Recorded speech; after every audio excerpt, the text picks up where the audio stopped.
खबर रीवा से माखनलाल चतुर्वेदी राष्ट्रीय पत्रकारिता एवं संचार विश्वविद्यालय रीवा परिसर के नवीन भवन का मुख्यमंत्री शिवराज सिंह चौहान के द्वारा वर्चुअली लोकार्पण किया गया, जिसमें विशिष्ट अतिथि के रूप में जनसंपर्क एवं लोक स्वास्थ्य यांत्रिकी मंत्री राजेंद्र शुक्ला एवं रीवा कलेक्टर प्रतिभा पाल उपस्थित रही, जिसकी अध्यक्षता में माखनलाल चतुर्वेदी विश्वविद्यालय रीवा के कुलपति केसी सुरेश के द्वारा किया गया। लोकार्पण के दौरान जनसंपर्क मंत्री राजेंद्र शुक्ल ने विश्वविद्यालय की सतत प्रगति का एक और स्वर्णिम सोपान बताते हुए आशा व्यक्त की है कि प्रदेश के साथ विंध्य क्षेत्र के युवा छात्रों के लिए पत्रकारिता जगत में अपनी विशिष्ट पहचान बनाने में रीवा परिसर महत्वपूर्ण भूमिका निभाएगा। देश में माखनलाल चतुर्वेदी राष्ट्रीय पत्रकारिता की जो प्रतिष्ठा है, विंध्य के साथ साथ रीवा में भी प्रतिभाओं की कमी नहीं है। व्यावसायिक शिक्षा के क्षेत्र में रीवा पीछे न रहे, ये हम सबका प्रयास है। उन्होंने कहा कि मुख्यमंत्री के विशेष सहयोग के कारण रीवा परिसर स्वीकृति हुआ था, आज वो अन्य परिसर की तरह बनकर तैयार है। जिस तरह से रुझान आ रहे हैं, हमें ऐसा लगता है कि देश में पत्रकारिता की जो प्रतिष्ठा है, रीवा परिसर की भी उसी तरह प्रतिष्ठा स्थापित होगी, ऐसा मेरा मानना है।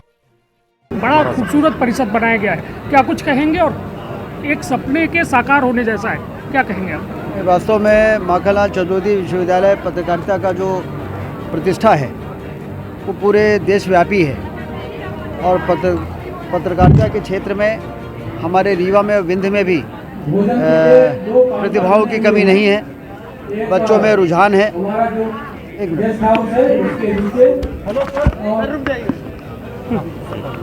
और इसलिए शिक्षा के क्षेत्र में, व्यावसायिक शिक्षा के क्षेत्र में रीवा और विंध्य क्षेत्र अन्य क्षेत्रों से पीछे न रहे, ये हम सबका प्रयास है।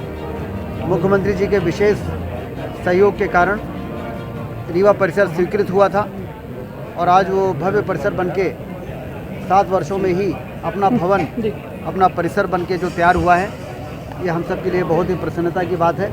और जिस तरह से रुझान आ रहे हैं, जिस तरह से एडमिशन्स हो रहे हैं, ऐसा लगता है कि आने वाले वर्षों में रीवा का परिसर, माखनलाल पत्रकारिता विश्वविद्यालय का जो देश में एक प्रतिष्ठा है, रीवा परिसर की भी उतनी ही बड़ी प्रतिष्ठा आने वाले समय में स्थापित होगी, ऐसा साफ दिखाई दे रहा है। भैया, आपने अभी कहा कि 2016 के में इस परिसर को बनाने की शुरुआत की जो है नींव रखी गई और आगे परिसर को जो है आधे अधूरे में बेचने के समय आप सब जानते हैं कि कांग्रेस पार्टी की सरकार बनी और उस दौरान काफ़ी परेशानियों के दौर से माखनलाल चतुर्वेदी विश्वविद्यालय और ये खासतौर से रीवा परिसर गुजरा और ये कहा जाने लगा था कि इसका कोई औचित्य नहीं है, इसकी कोई ज़रूरत नहीं है, यह अनावश्यक रूप से यहाँ पर ये खोला जा रहा है और तो इसलिए काम रोकने के निर्देश हो गए थे।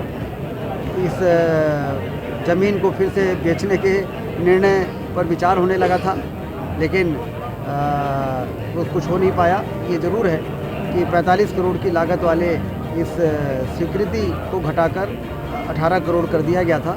जैसे ही 2020 में शिवराज सिंह चौहान जी फिर से मुख्यमंत्री बने, मैंने उनसे बात की थी और उन्होंने महापरिषद में फिर से मूल स्वीकृति को फिर से दोबारा स्वीकृति प्रदान की थी और उसी के चलते ये भव्य परिसर बनके तैयार हो सका है। और जो हम 15 करोड़ रुपए का और भी काम यहाँ पर कराने वाले हैं, स्टाफ क्वार्टर और हॉस्टल का, वो भी उसी स्वीकृति के अंतर्गत चूँकि आ रहा है, इसलिए हमारे लिए कराना ये आसान है। विंध्य में राजनीति और पत्रकारिता की घूंटी पिलाई जाती है। नहीं, जब यह बात आई थी तो मैंने मजाक में कहा था, जब ये कहा कि ये परिसर रीवा में खोलने का स्कोप है कि नहीं है, बच्चे मिलेंगे कि नहीं मिलेंगे, तो मैंने कहा था कि राजनीति और पत्रकारिता ये हमारे विंध्य क्षेत्र के लोगों में बचपन से ही रुझान इस ओर हो जाता है, नेता बनने का, पत्रकार बनने का।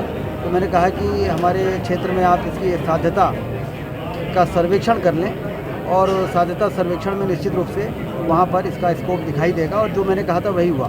शिक्षा के क्षेत्र में क्रांति आई है रीवा में, क्या सोच है आपकी? शिक्षा के क्षेत्र में बहुत व्यापक काम हो रहा है, चाहे वो मेडिकल की शिक्षा हो, चाहे वो इंजीनियरिंग की शिक्षा हो, चाहे वो पॉलीटेक्निक हो।